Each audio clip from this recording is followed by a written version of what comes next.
La humillaban por no poder tener hijos, hasta que un hacendado viudo le prometió darle una familia. Había un comentario que Aurora Saldaña nunca olvidaría. No fue dicho en voz alta, no fue una acusación directa, fue algo peor. Fue dicho en voz baja, justo cuando ella todavía podía escucharlo. Pobrecita, una mujer que no puede dar hijos no sirve ni para esposa ni para nada. Eso dijo Remedios Canales, la mujer del carnicero, una mañana de martes mientras Aurora pasaba frente a la tienda con su canasto de ropa ajena sobre la cadera. Lo dijo mirando hacia otro lado, como si hablara del clima, como si Aurora no fuera una persona, sino un paisaje que simplemente estaba ahí.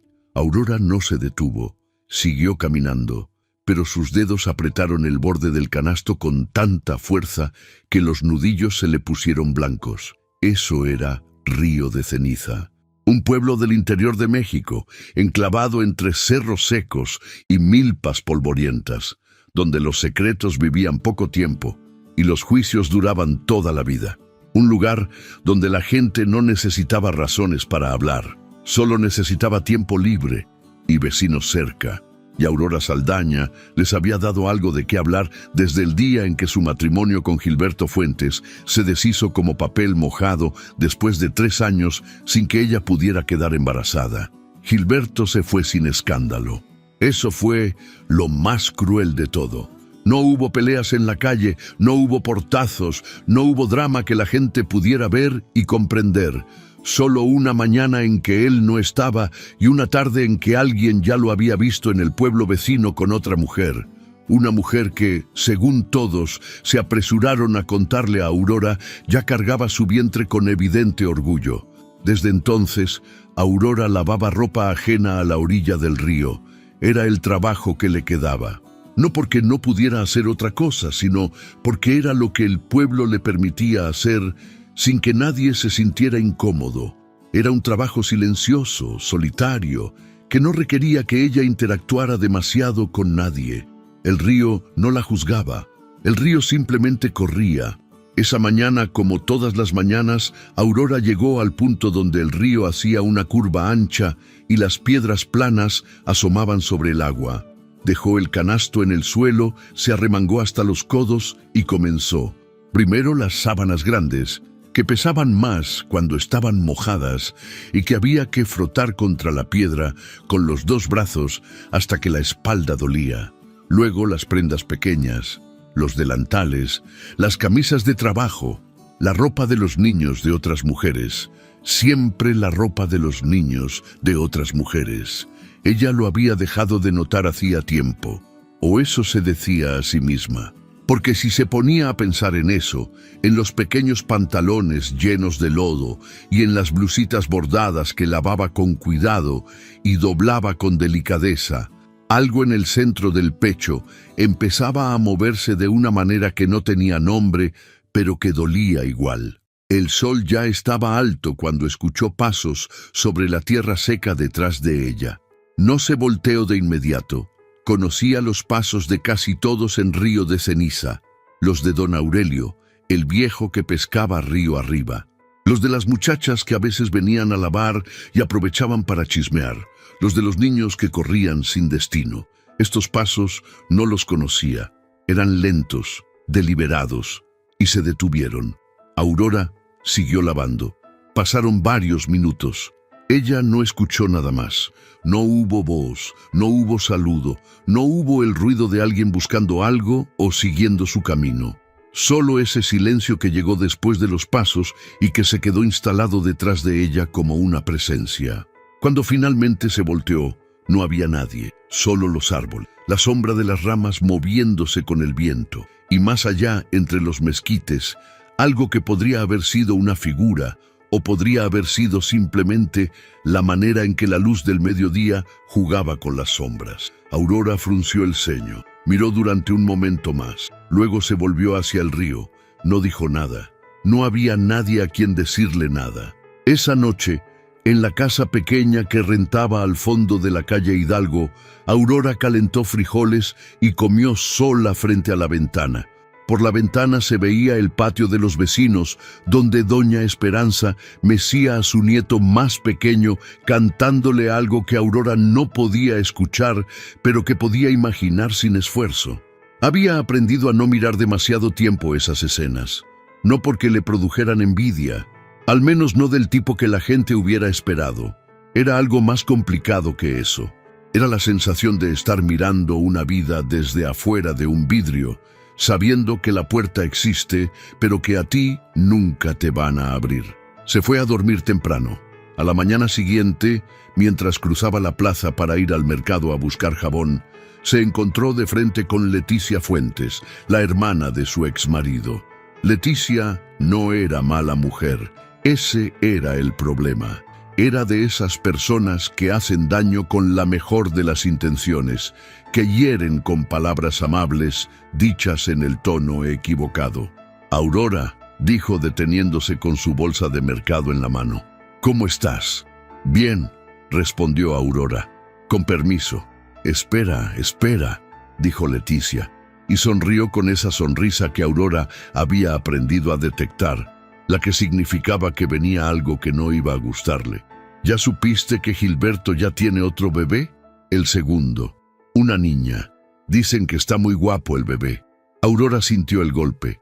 Lo absorbió. «Qué bueno por él», dijo. «Ay, Aurora, no te me pongas así.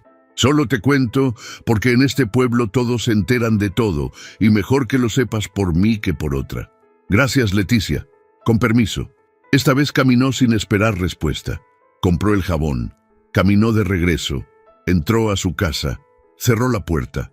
Y solo ahí, sola, sin que nadie pudiera verla, se sentó en la silla junto a la ventana y se quedó mirando la pared durante un largo rato, con las manos quietas sobre las rodillas y la mandíbula apretada. No lloró. Hacía mucho que había decidido no gastar lágrimas en cosas que no podía cambiar, pero el silencio de esa habitación era del tipo que pesa. Fue 3 días después, cuando volvió a sentir los pasos. Esta vez estaba lavando por la tarde, cuando la luz ya se ponía anaranjada y el río sonaba diferente, más lento, más grave. Las demás lavanderas ya se habían ido. Aurora siempre era la última en irse, porque siempre tenía más ropa que las demás, porque aceptaba los encargos que otras rechazaban, los que quedaban lejos del pueblo o los que eran más trabajosos. Los pasos llegaron desde la misma dirección que la vez anterior, y de nuevo se detuvieron. Pero esta vez Aurora no esperó tanto para voltearse. Lo vio. Era un hombre, alto, de complexión fuerte, con piel curtida por el sol y el trabajo de campo. No era joven, tendría unos 40 años, quizás algunos más. Llevaba ropa de trabajo, sombrero de ala ancha, botas con polvo del camino. Estaba parado entre los árboles, a una distancia que no era casual. Era la distancia exacta de alguien que quiere ver sin ser confrontado. Cuando sus ojos se encontraron, el hombre no se movió, no se acercó, no saludó, no hizo ningún gesto. Solo la sostuvo la mirada durante un segundo que se sintió más largo de lo que fue. Luego se dio la vuelta y se fue por donde había venido. Aurora lo vio alejarse entre los árboles hasta que desapareció. Esa noche preguntó en la tienda de don Primitivo, con cuidado, sin dar detalles. «Don Primitivo, ¿usted sabe quién anda por el río últimamente? ¿Algún forastero?» El viejo levantó los ojos de su libro de cuentas. «¿Por qué preguntas?» «Por nada. Solo vi a alguien que no reconocí». Don Primitivo la miró un momento, luego volvió a sus números. «A lo mejor es gente de la hacienda Villagrán. A veces mandan peones a revisar el paso del agua. La hacienda está río arriba, ¿sabes?» «La hacienda Villagrán», repitió Aurora. «De don Renzo, el viudo. Hombre raro ese. Desde que murió su mujer casi no baja al pueblo. Dicen que se quedó solo criando al sobrino después de que los papás del muchacho murieron en un accidente. Pero yo de eso no sé mucho». Aurora pagó lo que debía y salió sin más preguntas. Esa noche no pensó en Gilberto ni en su segundo hijo. Pensó en ese hombre parado entre los árboles, mirándola en silencio. Y sin saber bien por qué, La sensación que le dejó no era miedo, era algo diferente, algo que no sabía exactamente cómo nombrar todavía. La tercera vez que lo vio, él se acercó. Aurora estaba terminando de escurrir las últimas sábanas cuando escuchó los pasos, y esta vez supo de inmediato que eran distintos. Se acercaban. No se detenían en el límite de los árboles, sino que seguían sobre la tierra blanda de la orilla, hasta que el sonido estuvo a pocos metros de ella. Se enderezó y se dio la vuelta antes de que él llegara. Lo vio de cerca por primera vez. Tenía el rostro de un hombre que había trabajado mucho y dormido poco. No era un rostro duro, pero sí serio, con líneas alrededor de los ojos y una mandíbula que sugería que no era de los que hablaban por hablar. Tenía los ojos oscuros y una cicatriz pequeña sobre la ceja izquierda que bien podría venir de un trabajo de campo o de algo más. Se detuvo a una distancia respetuosa y se quitó el sombrero. «Buenas tardes», dijo. «Buenas», respondió Aurora sin aflojar el gesto. Él miró el río un momento, luego la miró a ella. «La he visto trabajar aquí varios días, y yo lo he visto a usted mirar», respondió ella sin rodeos. Él asintió levemente, sin incomodarse. «Es verdad, me disculpe por eso. No era mi intención importunarla».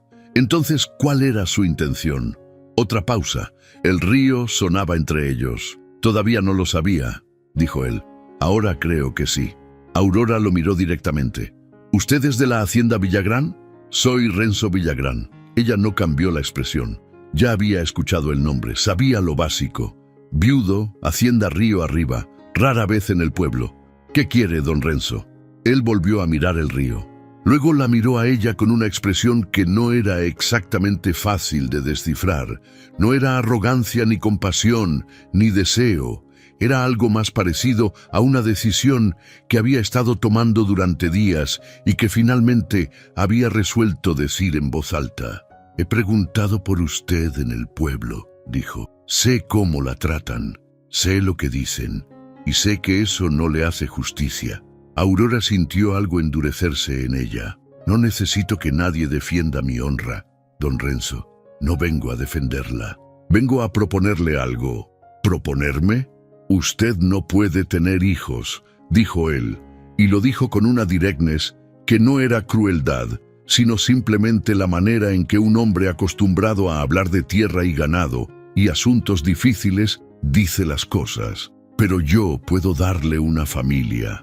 El río siguió corriendo. Las sábanas colgadas de la cuerda que Aurora había tendido entre dos ramas se movieron con el viento. «Explíquese», dijo ella con voz completamente plana. «Tengo un sobrino.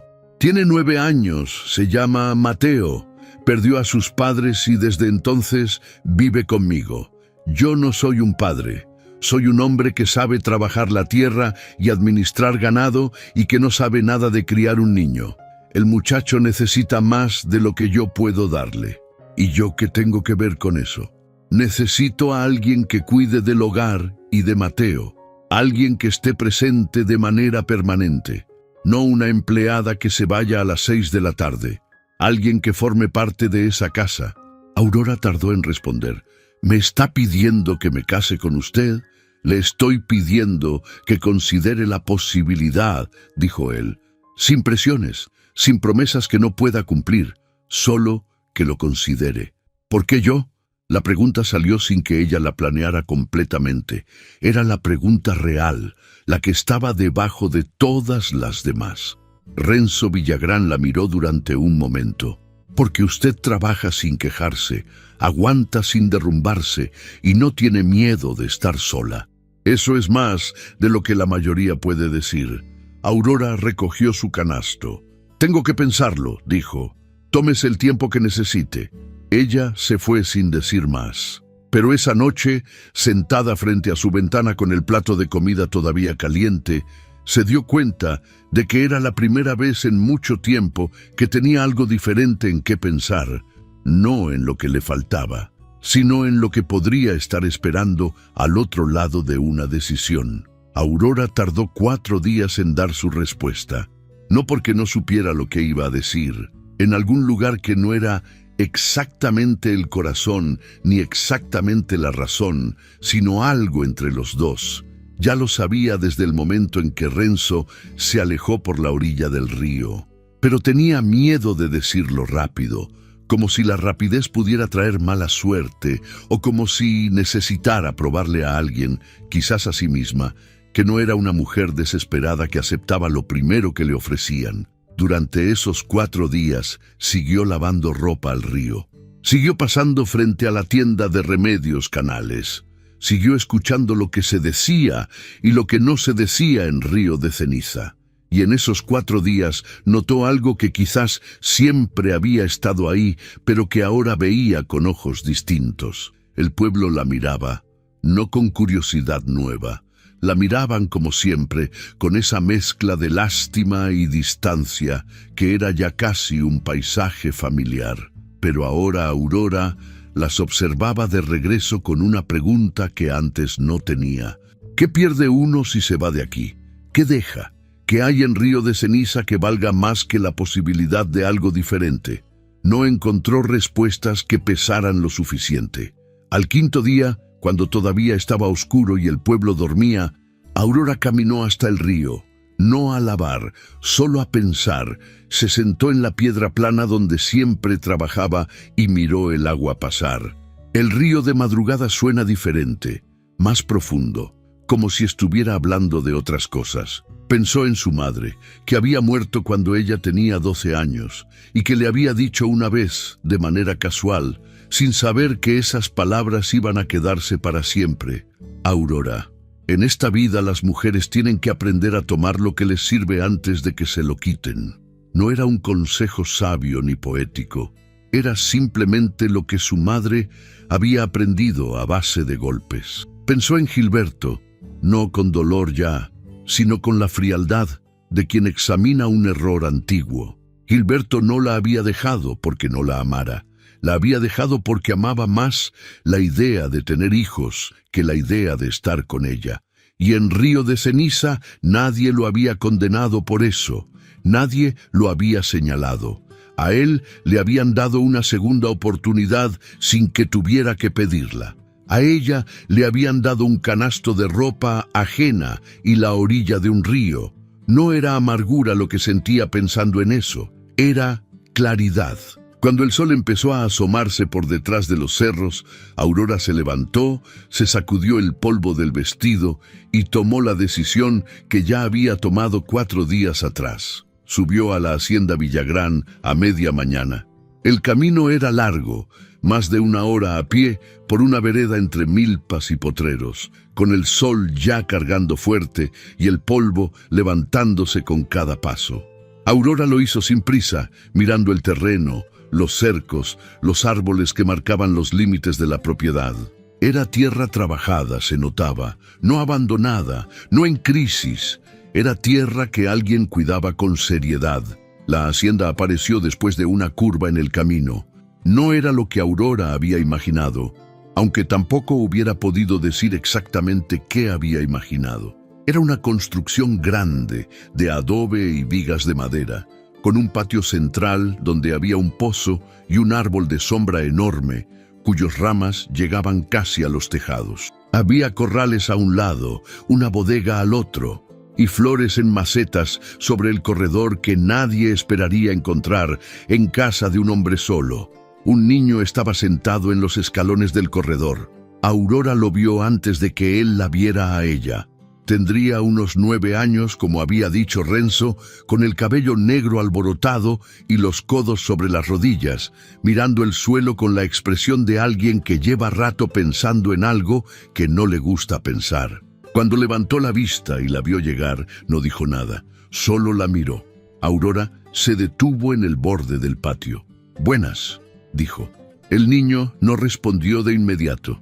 La observó con esa franqueza que solo tienen los niños y los perros, sin filtros, sin protocolo. «¿Eres la del río?», preguntó finalmente. Aurora parpadeó. «¿Perdón? Mi tío dijo que iba a hablar con una mujer que lava ropa en el río», dijo el niño. «¿Eres tú?». «Soy yo», dijo Aurora. El niño asintió como si eso cerrara un asunto pendiente. Él está en el potrero de atrás. Yo lo llamo. No te molestes, dijo Aurora. Puedo esperarlo aquí. El niño la miró de nuevo. Luego dijo sin ningún preámbulo, ¿sabes hacer atole? Aurora tardó un segundo en responder. Sí, dijo. Aquí nadie sabe hacerlo bien, dijo el niño. Siempre queda aguado o muy dulce. Eso tiene solución, dijo Aurora. El niño pareció considerarlo. Puedes sentarte, dijo señalando el escalón a su lado. Aurora caminó hasta el corredor y se sentó en los escalones junto al niño.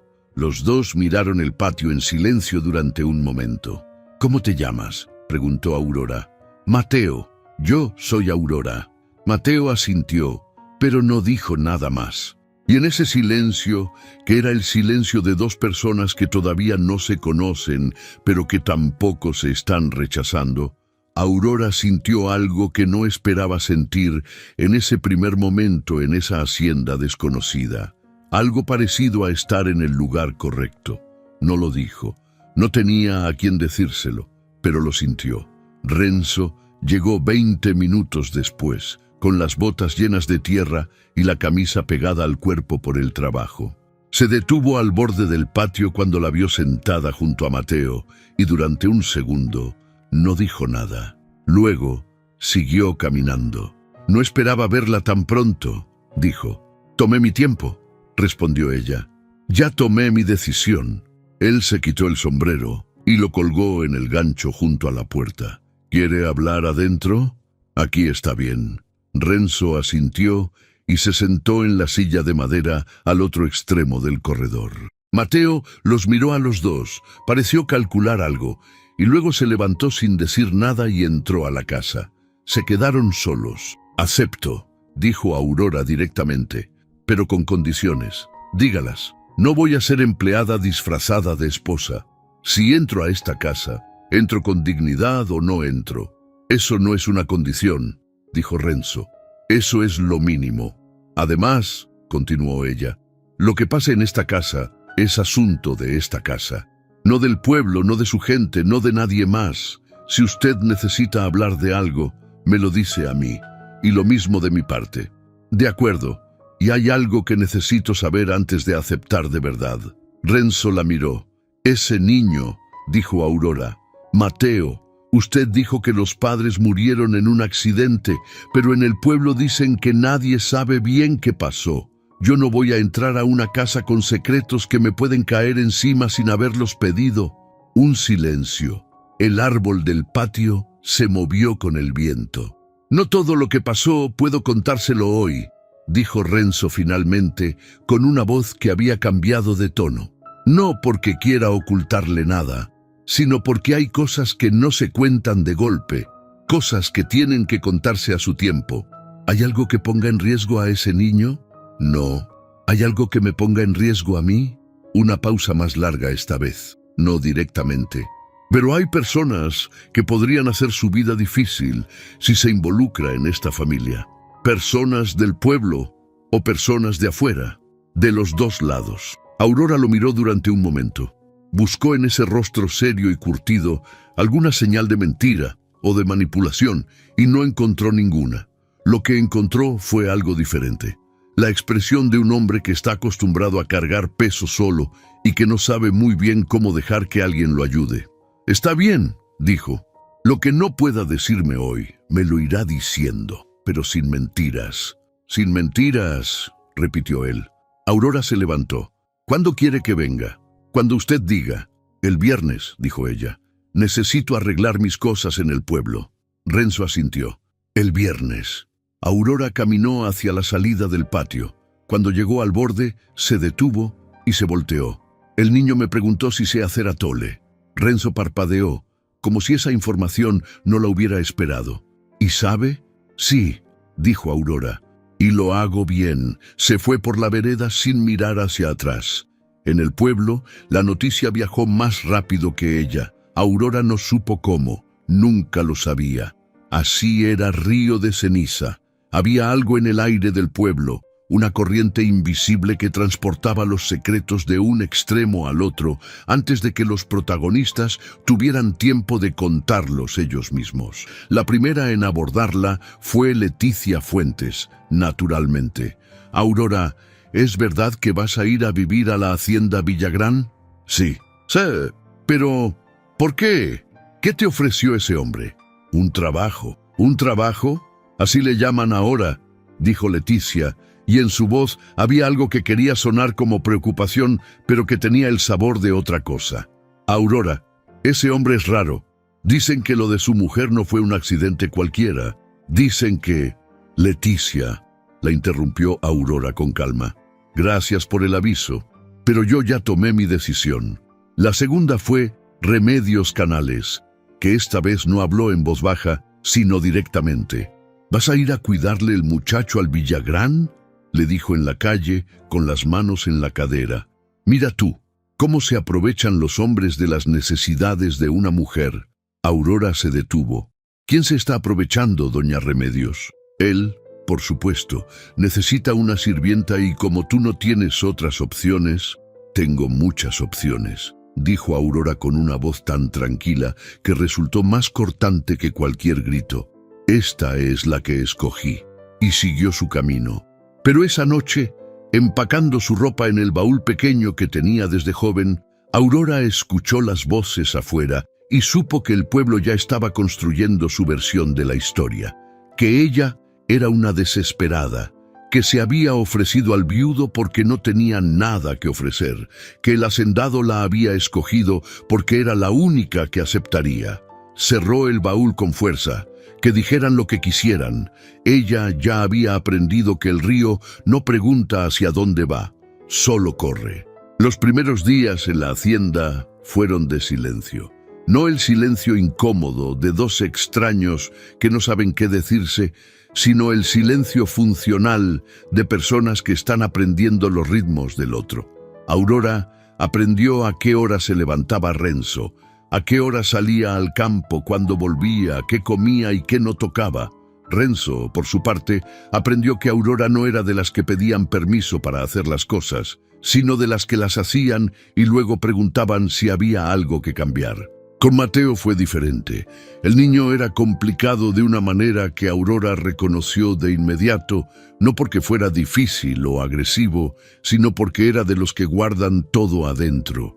No lloraba, no se quejaba, no pedía nada, hacía sus tareas, comía lo que le ponían, iba a la escuela del pueblo los días que tocaba, y el resto del tiempo estaba en un silencio que era demasiado ordenado para ser el silencio natural de un niño de 9 años. Aurora lo observó durante los primeros días, sin decir nada. El cuarto día, mientras hacía el desayuno, Mateo entró a la cocina y se sentó en el banco junto a la mesa con su cuaderno escolar. Normalmente hacía sus tareas ahí mientras ella cocinaba, en silencio sin pedir nada. Esa mañana, Aurora puso delante de él un tazón de atole antes de que él dijera nada. Mateo lo miró, lo probó, y algo en su cara cambió de una manera casi imperceptible. «Está bueno», dijo.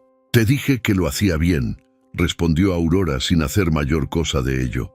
Mateo tomó otro sorbo. Luego, sin levantar la vista del cuaderno, «Mi mamá hacía atole». Aurora no respondió de inmediato. Siguió moviendo los frijoles en el comal. «¿Sí?», dijo finalmente en voz baja. «Con canela, así, con mucha canela que dejaba el fondo café». «Este también lleva canela», dijo Aurora. Mateo asintió muy despacio. No dijo nada más por el resto del desayuno. Pero cuando se levantó para ir a lavarse antes de la escuela, dejó el tazón vacío y lo miró un segundo antes de salir, como si quisiera decir algo y no supiera cómo. Aurora recogió el tazón sin hacer comentario, pero se quedó con ese momento guardado en algún lugar. La primera vez que fue al pueblo, después de instalarse en la hacienda, Aurora fue a buscar hilo y jabón en la tienda de don Primitivo. Era un martes por la mañana.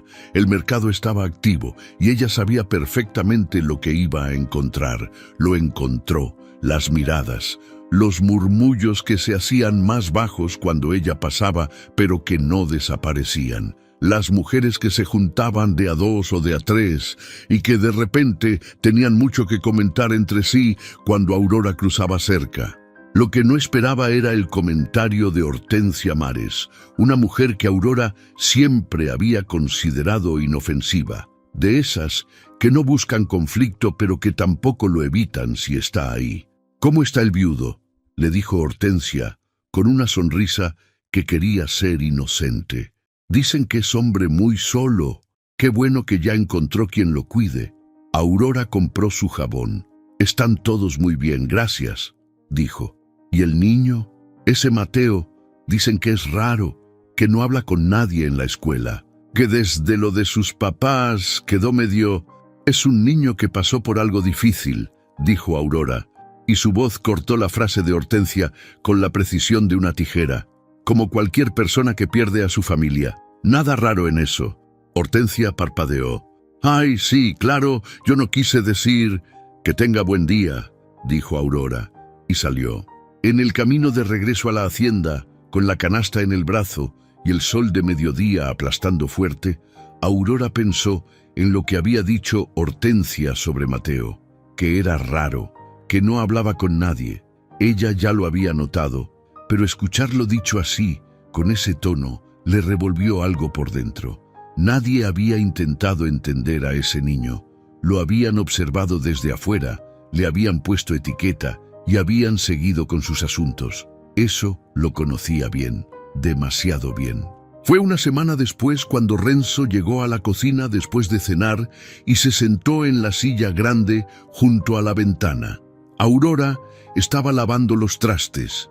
Había algo en la manera en que él se sentó que no era la postura de alguien que va a hablar de cosas prácticas. Era la postura de alguien que lleva tiempo cargando algo y que finalmente decidió bajarlo. Ella terminó de secar el último plato y se sentó también. El silencio duró un momento. «Me dijo usted que necesitaba saber lo del niño», empezó Renzo. «Sí, le voy a contar lo que puedo contarle. No todo, todavía no, pero lo importante». Aurora lo miró y esperó. Renzo miró la ventana, donde afuera ya era de noche completa. «Mateo no es solo mi sobrino», dijo. «Es el hijo de mi hermano menor, Cornelio. Cornelio y su mujer, Dolores, murieron hace 2 años. El accidente fue real. No hubo nada raro en el accidente en sí. Un derrumbe en el camino de tierra, cuando venían de regreso de la ciudad. Así fue. Pero», dijo Aurora porque supo que había un pero antes de morir, Cornelio tenía una deuda, no de dinero, de otro tipo. Se había metido en problemas con una familia de terratenientes del norte, los Garduño. Gente con influencia, con abogados, con la manera de hacer las cosas que tienen los que nunca han necesitado pedir permiso para nada. ¿Qué tipo de problemas? Cornelio les había vendido un terreno que no le correspondía vender. Parte de esta hacienda que era herencia compartida entre los dos. Lo hizo sin consultarme, sin papeles en regla, sin nada. Cuando murió, los Garduño vinieron por la tierra, y cuando no la consiguieron, porque los documentos les daban la razón a mí, decidieron que la manera de presionarme era a través del niño. Aurora sintió que algo en el cuarto cambiaba de temperatura, como a través del niño. Mateo es el heredero directo de lo que le correspondía a Cornelio en esta hacienda. Los Garduño argumentan que si Mateo fuera declarado legalmente bajo su tutela, podrían reclamar la parte de la herencia de Cornelio como administradores del menor. ¿Y tienen alguna posibilidad legal de lograrlo? Tienen abogados. Yo tengo la razón, pero en este país la razón sola no siempre gana. Aurora procesó eso en silencio. ¿Por eso quería a alguien estable en el hogar? ¿Para mostrar que el niño tiene un ambiente familiar? Renzo la miró. Entre otras razones. Sí. ¿Y cuáles son las otras razones? Él tardó. Que el muchacho me necesita de verdad y yo no soy suficiente. Eso también es verdad. Aurora lo miró durante un momento largo. Tendrían que habérmelo dicho antes, dijo finalmente. Lo sé, no porque me arrepienta de estar aquí, sino porque, si vienen problemas, prefiero conocerlos con nombre para poder pelearlos. Tiene razón, dijo Renzo, y le pido disculpas. Otro silencio. ¿Cuándo fue la última vez que los Garduño se comunicaron? Hace 3 meses mandaron a un abogado. Dije que no había nada que discutir. Se fueron, pero no creo que se hayan rendido. ¿Mateo sabe algo de esto? Lo suficiente para tener miedo, no lo suficiente para entenderlo. Aurora se levantó y fue a calentar el café que había quedado en la olla. Eso también hay que arreglarlo, dijo. Un niño que tiene miedo de algo que no entiende es un niño que no puede crecer bien. ¿Y cómo se arregla eso? Diciéndole la verdad, a su medida, con las palabras correctas, pero la verdad. Renzo la miró como si esa respuesta fuera a la vez obvia y completamente nueva. Usted habla muy directo, dijo. Me enseñó la vida, respondió Aurora poniéndole el café delante.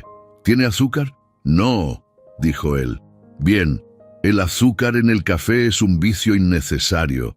Y por primera vez desde que Aurora había llegado a la hacienda, Renzo Villagrán se rió. Fue una risa breve, casi involuntaria, como la de alguien que no estaba seguro de que todavía pudiera reírse de algo. Pero fue real. Aurora lo vio y no dijo nada. Solo bebió su café. Fue Mateo quien le habló de su madre por primera vez de verdad, no en pedazos pequeños, sino en serio. Una tarde en que los dos estaban en el corredor y Renzo estaba en el campo, y el aire tenía ese peso quieto de los atardeceres de temporada seca. Mateo tenía un cuaderno en las manos, pero no estaba escribiendo nada. Estaba mirando el patio. Aurora, dijo, dime, ¿tú tuviste hijos? La pregunta llegó directa, sin filtro, como solo las preguntan los niños. Aurora la recibió sin sobresalto. No, dijo. ¿Por qué no? Mi cuerpo no pudo. A veces pasan esas cosas. Mateo procesó eso. ¿Y te puso triste? Sí, dijo Aurora. Mucho tiempo me puso muy triste. ¿Y ahora? Ahora menos. Ahora pienso que hay muchas maneras de tener a alguien a quien cuidar, no solo una. Mateo miró el patio un rato más. Mi mamá era muy buena, dijo. No peleaba con mi papá casi nunca. Bueno, a veces. Cuando mi papá llegaba tarde o cuando llegaba con olor raro, Aurora escuchó sin interrumpir. Ella hacía las tortillas muy delgadas, las más delgadas que he visto. Yo intentaba hacerlas así de delgadas y siempre me quedaban gruesas. «Te puedo enseñar cómo», dijo Aurora. Mateo la miró. «¿Sabes? Sí. ¿Cuándo? Cuando quieras». Mateo asintió con esa seriedad que tenía para todo, como si estuvieran firmando un contrato. «El sábado», dijo. «El sábado», confirmó Aurora. Volvieron al silencio, los dos mirando el patio, y ese silencio era diferente de todos los anteriores. Era el silencio de dos personas que ya se están conociendo, que ya tienen un sábado en común y un proyecto compartido y una historia que uno le contó al otro en la tarde. Era, aunque ninguno de los dos lo dijera así, el principio de algo. El abogado de los Garduño llegó un jueves por la mañana. Aurora lo vio llegar desde la ventana de la cocina. Un hombre de traje claro que desentonaba completamente con el polvo del camino, con un portafolio de piel oscura y la expresión de alguien acostumbrado a que le abran las puertas antes de tocar. Lo acompañaba otro hombre más joven, callado, que cargaba papeles y miraba todo con los ojos de alguien que está tomando nota. Renzo estaba en el campo. Aurora fue quien recibió al abogado en el corredor. «Buenos días», dijo el hombre sacándose el sombrero. «Busco al señor Renzo Villagrán. No está. ¿En qué puedo ayudarlo?»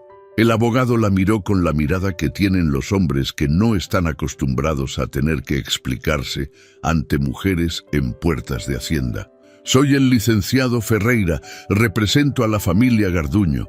Tengo documentos que entregar en persona al señor Villagrán. Puede dégmelos y yo se los hago llegar». «Me temo que la entrega tiene que ser directa», dijo el licenciado, con una sonrisa que no era una sonrisa. «Entonces tendrá que volver cuando él esté». Una pausa. «¿Usted es...?» Soy quien vive en esta casa, dijo Aurora. El licenciado Ferreira anotó eso mentalmente, ella lo vio hacerlo y guardó el gesto para después. ¿Podría decirle al señor Villagrán que la familia Garduño está dispuesta a llegar a un acuerdo amistoso? Sería lo mejor para todas las partes, especialmente para el menor. Se lo diré, dijo Aurora. Es importante que entienda que nuestros clientes tienen un interés legítimo en el bienestar del niño. Su interés en el niño lo entiendo perfectamente, dijo Aurora, y su voz no cambió de tono, pero algo en ella se endureció como el filo de algo. Buenos días, licenciado. El hombre dudó un segundo, luego asintió, se puso el sombrero y se fue. Aurora esperó a que el polvo del camino se llevara su figura antes de entrar de nuevo. Mateo estaba en la puerta de la cocina. La había visto todo. ¿Esos son los que quieren quitarme de aquí?, preguntó. Aurora se detuvo. Lo miró. Nadie te va a quitar de aquí, dijo. Pero mi tío dice que tienen abogados. Nosotros también podemos tener abogados. ¿Y si no alcanza? Aurora se acercó y se puso en cuclillas para quedar a la altura de él. Los ojos del niño tenían ese miedo que había descrito Renzo, ese miedo específico de los que no entienden completamente el peligro, pero sienten perfectamente su peso. Mateo, dijo Aurora, ¿sabes qué es lo que más les molesta a las personas que quieren quitarte algo? El niño negó con la cabeza. Que lo que quieren quitarte esté demasiado bien agarrado para que puedan jalarlo. Mateo procesó eso. ¿Y qué tan bien agarrado estoy yo? Aurora lo miró directo. Muy bien, dijo. Mateo asintió. No completamente convencido, pero un poco más firme que antes. Cuando Renzo volvió del campo y Aurora le contó la visita, él se quedó quieto por un momento, con las manos apoyadas en la mesa, mirando el punto fijo entre los dos. Debería haberlo anticipado, dijo. Lo anticipó, dijo Aurora. Por eso me dijo lo que me dijo la otra noche. No estaba aquí cuando llegaron. Estuve yo. Él la miró. ¿Qué les dijo? Lo que era necesario. Que volvieran cuando usted estuviera. ¿No ve, Mateo? Lo vio todo. Tuve que hablar con él. Renzo soltó el aire despacio. ¿Qué le dijo al niño? Le dije la verdad, que nadie lo iba a sacar de aquí. Aurora, dijo Renzo, y en su voz había algo que mezclaba advertencia con gratitud. Esa promesa es difícil de garantizar. Lo sé, dijo ella, pero un niño no puede crecer sobre el miedo. Necesita un piso. Se lo di. Ahora nos toca a nosotros no fallarle. Un silencio. Renzo la miró de una manera diferente a como la había mirado antes. Era una mirada que no tenía la distancia de los primeros días ni la practicidad de las conversaciones de la semana anterior. Era la mirada de alguien que está viendo a otra persona de verdad por primera vez, sin la pantalla de lo que esperaba encontrar. Mañana voy a llamar a un abogado en la ciudad, dijo. Quiero tener todo en orden. Bien, dijo Aurora. Y cuando vaya, lléveme. ¿Por qué? Porque quiero entender exactamente en qué posición estamos, no de oídas, de frente. Renzo asintió. De acuerdo. El viaje a la ciudad fue 2 días después. 4 horas de camino en la camioneta de Renzo, con el paisaje del interior yendo de milpas a cerros a carretera federal. Mateo se quedó con una vecina de confianza de la hacienda, una mujer mayor llamada Concepción, que conocía la propiedad desde antes de que Renzo la heredara. En el camino fueron poco, no de manera incómoda, sino de la manera en que van 2 personas que están pensando en cosas serias y que no necesitan llenar el aire con palabras para estar cómodos. A mitad del camino, Renzo dijo: ¿Cómo era su matrimonio? Aurora tardó en responder. ¿Por qué me pregunta eso? Porque usted sabe más de mí de lo que yo sé de usted. No mucho más. Lo suficiente. El niño, la hacienda, los Garduño. Yo no sé casi nada de usted. Aurora miró la carretera. No hay mucho que contar. Me casé joven con un hombre del pueblo. 3 años. Cuando quedó claro que no iba a haber hijos, él se fue. No hubo escándalo, solo se fue. ¿Lo quería? Creía que sí. Ahora creo que quería la idea de tener a alguien. No sé si eso es lo mismo que querer a una persona. Renzo no respondió a eso de inmediato. Mi mujer se llamaba Fernanda, dijo él después de un rato. Murió hace 4 años. Una enfermedad que avanzó rápido. No hubo mucho tiempo de prepararse. ¿La quería? Sí, mucho. Aurora lo miró de lado. ¿Cómo fue después de que murió? Como trabajar con un brazo menos y no decírselo a nadie, dijo Renzo. Uno aprende a compensar, pero siempre hay algo desequilibrado. La carretera siguió. ¿Por qué me dice todo eso?, preguntó Aurora. Renzo tardó. Porque creo que usted tiene derecho a saber con qué tipo de persona está viviendo. ¿Y qué tipo de persona es? Una que ha cometido errores, que se ha cerrado más de lo que debería, que no sabe bien cómo pedir ayuda, pero que intenta hacer lo correcto, aunque no siempre sepa cómo. Aurora lo miró un momento. Eso me alcanza, dijo, y siguieron el camino. El abogado en la ciudad se llamaba licenciado Camarena, y era el tipo de hombre que hace las cosas metódicamente, sin prisa, con una claridad que tranquilizaba, aunque las noticias no fueran todas buenas. Les explicó la situación durante casi 2 horas. Los Garduño tenían un argumento legal débil, pero no imposible. El punto vulnerable era que Mateo, al ser menor, necesitaba un tutor legal designado oficialmente. Hasta el momento, la tutela de facto la ejercía Renzo por ser familiar directo, pero no había un documento que lo estableciera con toda claridad ante la ley. Lo que necesitan, dijo el licenciado Camarena juntando las manos sobre el escritorio, es formalizar la tutela. Con eso, cualquier intento de los Garduño de reclamar administración del menor queda sin base. ¿Y eso cuánto tiempo toma, no?, preguntó Renzo. Con los documentos correctos y sin impugnación, 3 o 4 meses. Si los Garduño se oponen, puede ser más. ¿Se pueden oponer? Pueden intentarlo, pero para ello necesitarían demostrar que el entorno del menor es inadecuado. El abogado los miró a los dos, lo cual, viendo la situación, va a ser difícil para ellos. Aurora habló por primera vez desde que habían entrado. ¿Qué necesitan de nosotros para empezar? El licenciado Camarena le explicó la lista de documentos, los pasos a seguir, los plazos probables. Aurora escuchó todo y tomó notas en un cuaderno pequeño que había traído. Cuando salieron del despacho, Renzo la miró. «Escribe rápido», dijo. «Aprendo rápido», respondió ella. «¿Comemos algo antes de volver? Son 4 horas y hay que pensar con el estómago lleno». Renzo soltó ese aire de nuevo, ese que no llegaba a ser risa pero que estaba cerca. «Usted siempre tan práctica. Alguien tiene que serlo». Comieron en un restaurante sencillo cerca del centro de la ciudad, los dos en silencio la mayor parte del tiempo, pero un silencio diferente al del camino de ida.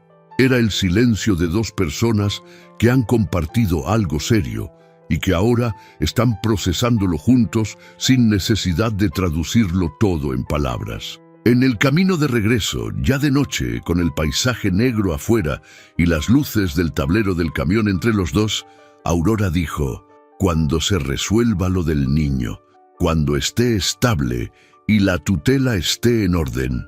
«¿Qué? ¿Qué quiere que pase con nosotros dos?». La pregunta quedó en el aire del camión con el ruido del motor debajo. Renzo no respondió de inmediato.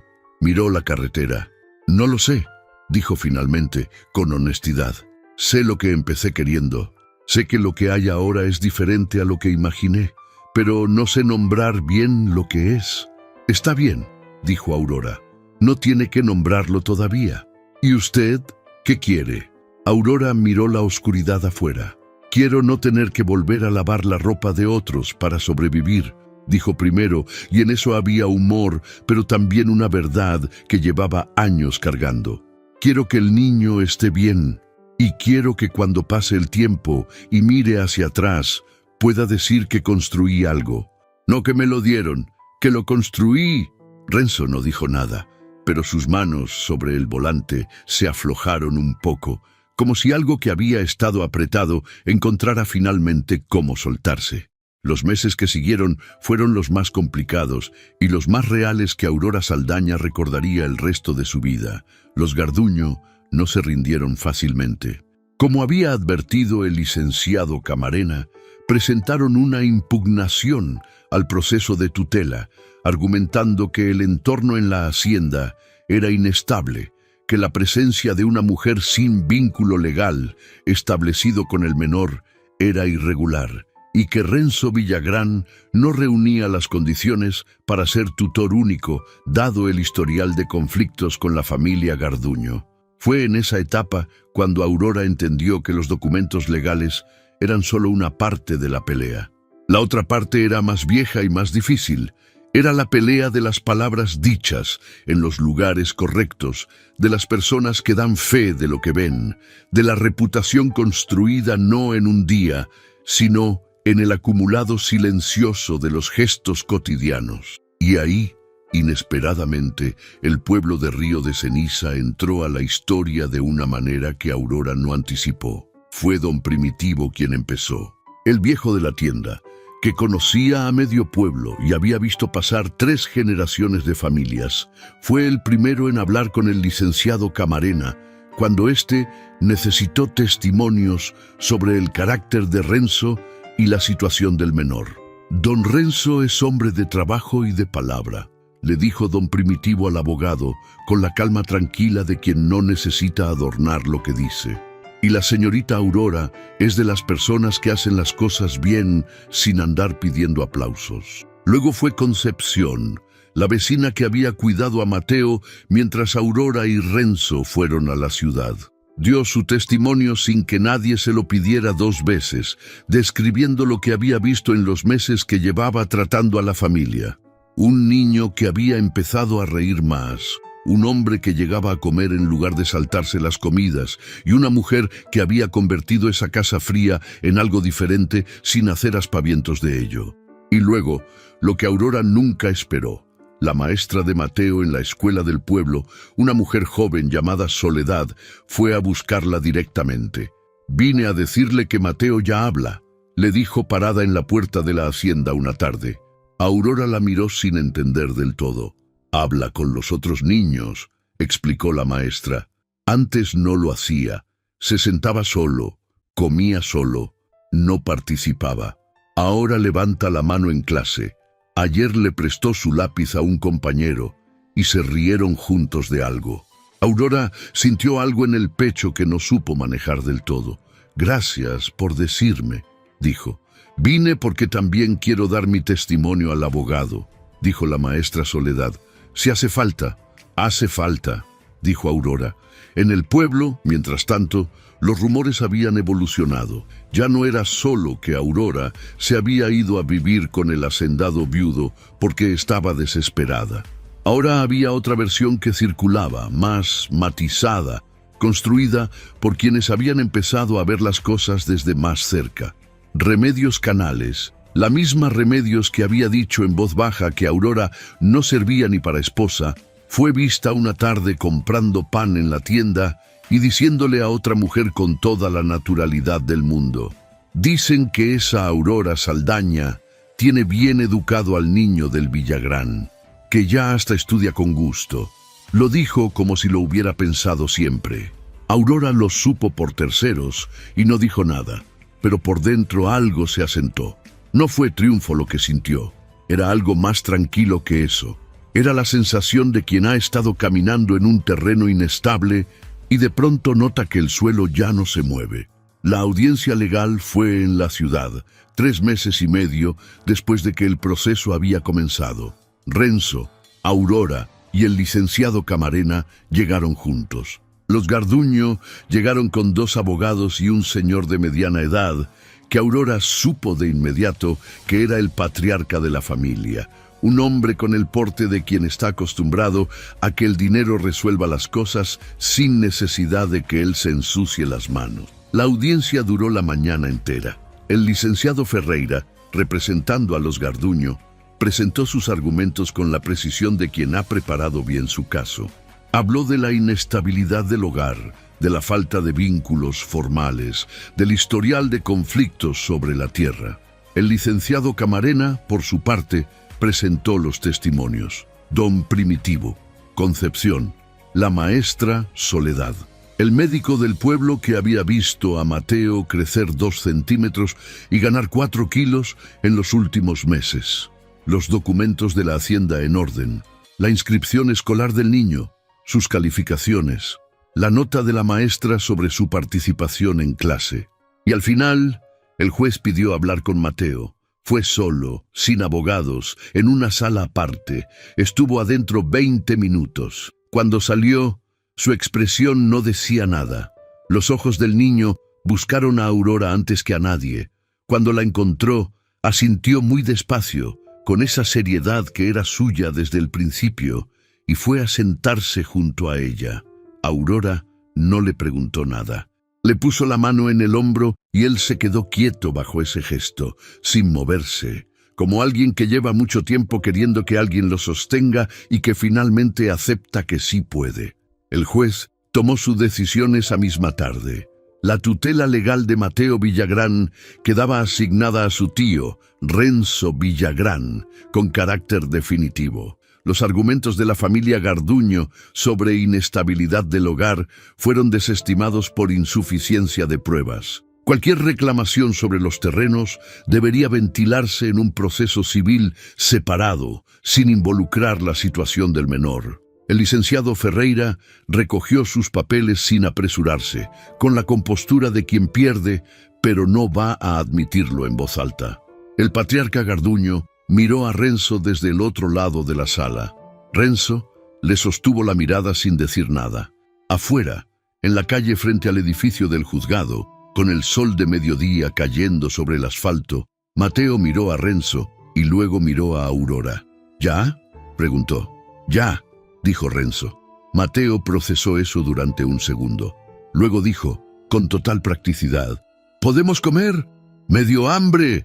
Renzo soltó una carcajada de verdad, de las que no se pueden planear ni contener, de las que salen de algún lugar donde llevan tiempo guardadas. Aurora también se rió, y fue la primera vez en ese día que su cuerpo soltó algo de la tensión que había cargado desde la mañana.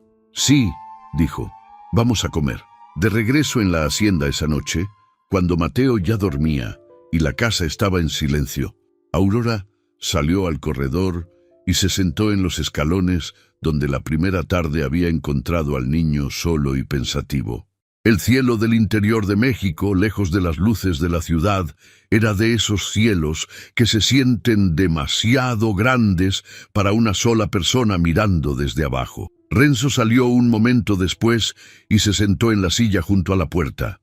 Como siempre, no habló de inmediato. Fueron varios minutos de silencio. «Aurora», dijo finalmente, «dime lo que preguntó en el camino, de regreso de la primera visita al abogado, que qué quería que pasara entre nosotros dos». Aurora lo miró. «Me acuerdo. Dije que no sabía cómo nombrarlo». Hizo una pausa. «Creo que ya sé». Ella esperó.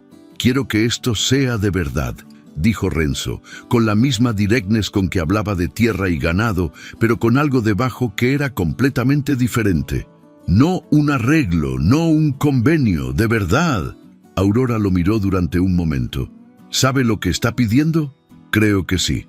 Yo vengo con todo lo que soy», dijo ella, «con lo que puedo dar y también con lo que no puedo dar, con el historial que tengo, con el pueblo que me ha visto como me ha visto, con la manera en que pienso y hablo y tomo decisiones.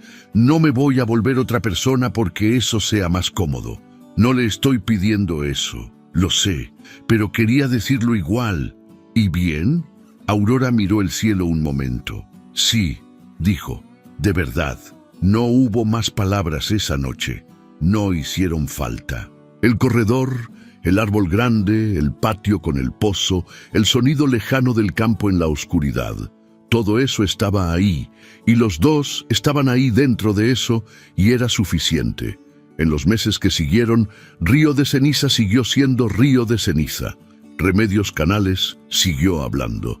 Leticia Fuentes siguió contando noticias de Gilberto. Don Primitivo siguió llevando el libro de cuentas. Las milpas siguieron levantando polvo cuando corría el viento. Pero Aurora Saldaña ya no lavaba ropa ajena a la orilla del río.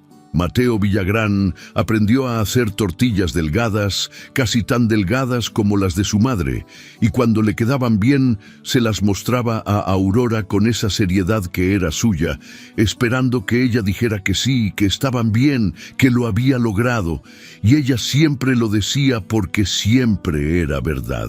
Renzo Villagrán empezó a bajar al pueblo de vez en cuando.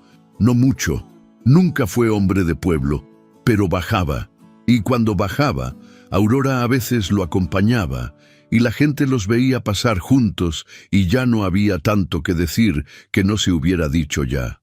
Lo que no podía arreglarse, el pasado de Aurora, la incapacidad que el pueblo había convertido en etiqueta, los años de miradas y comentarios y canastos de ropa ajena, eso no se borraba.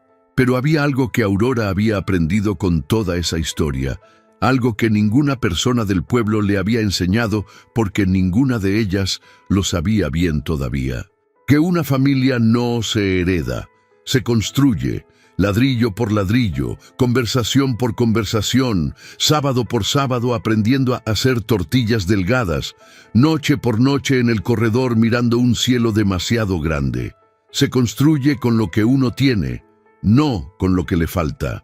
Y lo que Aurora Saldaña había construido, con sus manos callosas de lavandera y su voz directa, y su manera de mirar las cosas de frente, sin pedir permiso, era algo que ningún abogado de traje claro, ningún comentario en voz baja, y ninguna mañana de martes frente a la tienda de Remedios Canales podría deshacer jamás.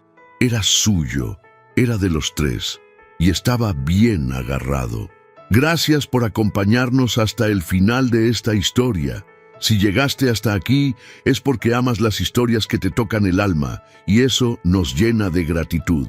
Por favor, suscríbete a nuestro canal si todavía no lo has hecho, dale like a este video, déjanos tu comentario con lo que sentiste y activa la campanita de notificaciones para que no te pierdas ni una sola historia nueva. Cada notificación que activas nos ayuda a seguir creciendo y a traerte más historias como esta.